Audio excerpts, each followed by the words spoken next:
Welcome to Two Open Doors, the podcast that explores our power to open or close the doors of relationship with the important people in our lives. We hope you'll learn from and share your wisdom with our community. Thanks for joining us.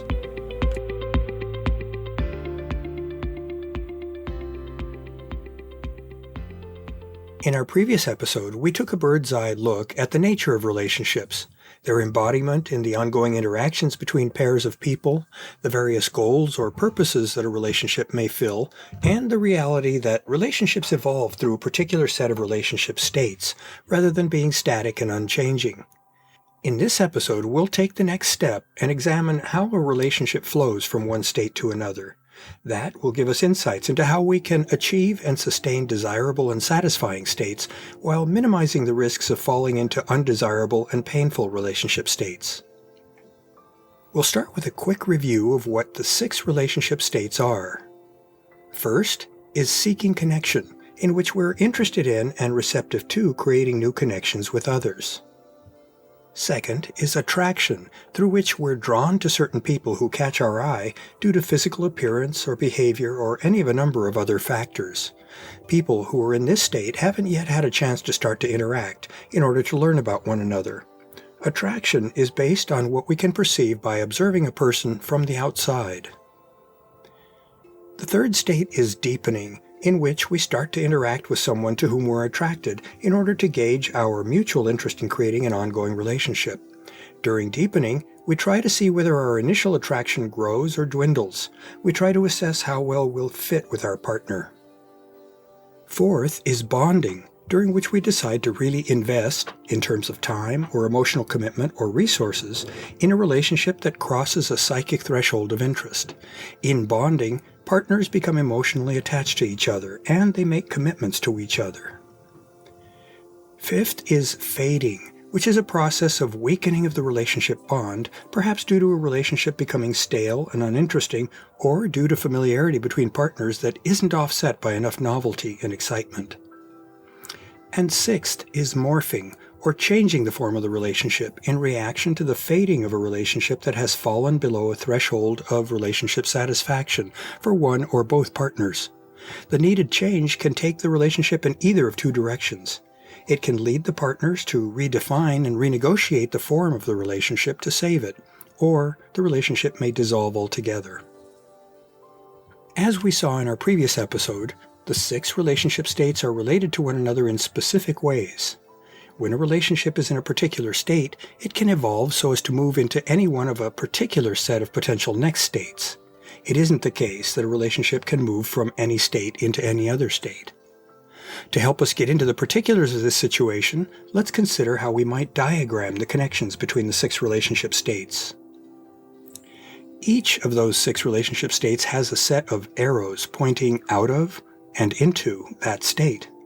The outgoing arrows indicate which one or more states a relationship can move into next from the current state. The incoming arrows indicate which other states can be sources for a transition into that current state. We can label each of the arrows in our diagram with a plus, a minus, or a plus-minus.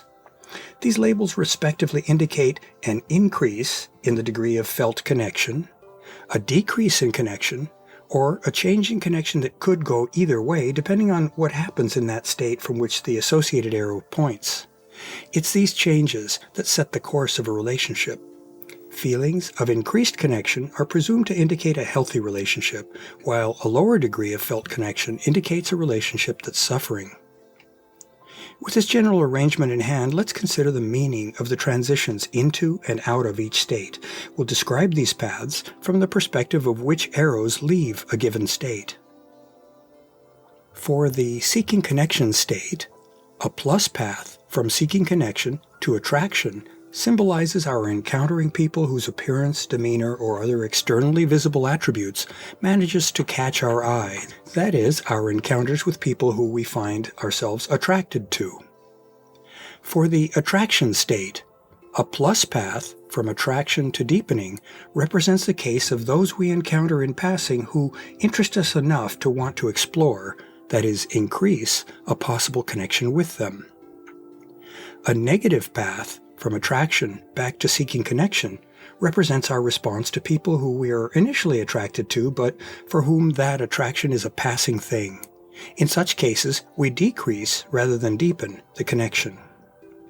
For the deepening state, a plus path from deepening to bonding represents our decision to begin bonding or increasing our emotional attachment to someone with whom we've interacted in the deepening state.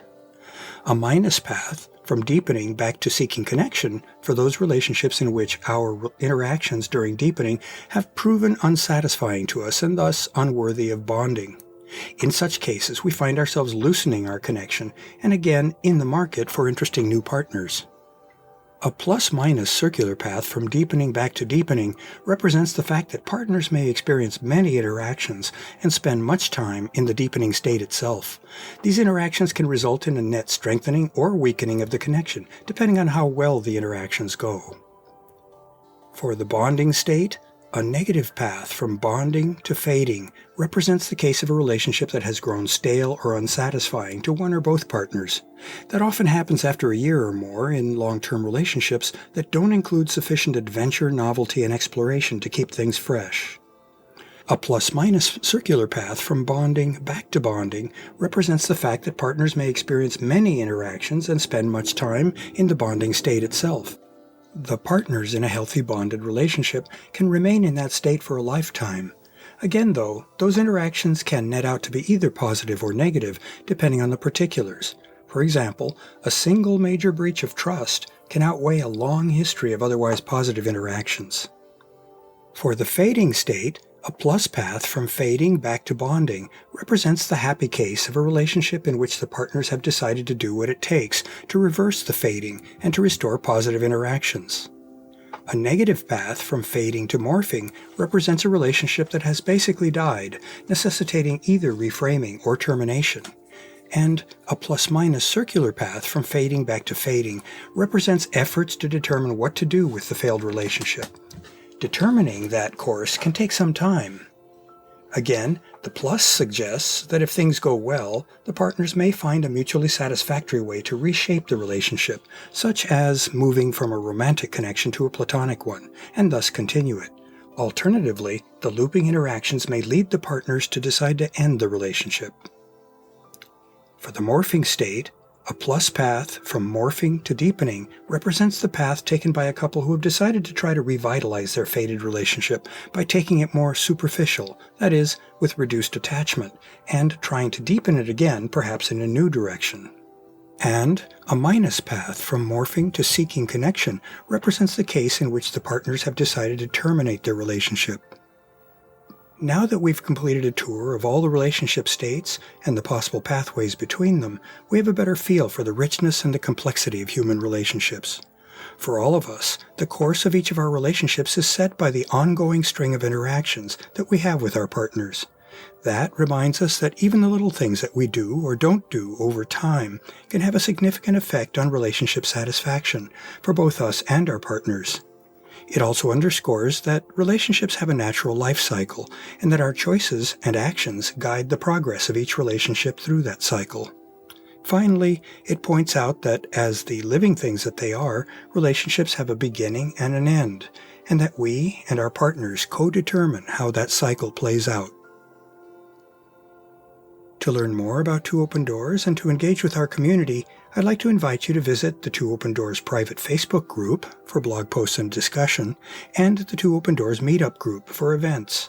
I also invite you to contact me directly by writing to me at Claude, CLAUDE, @twoopendoors.com.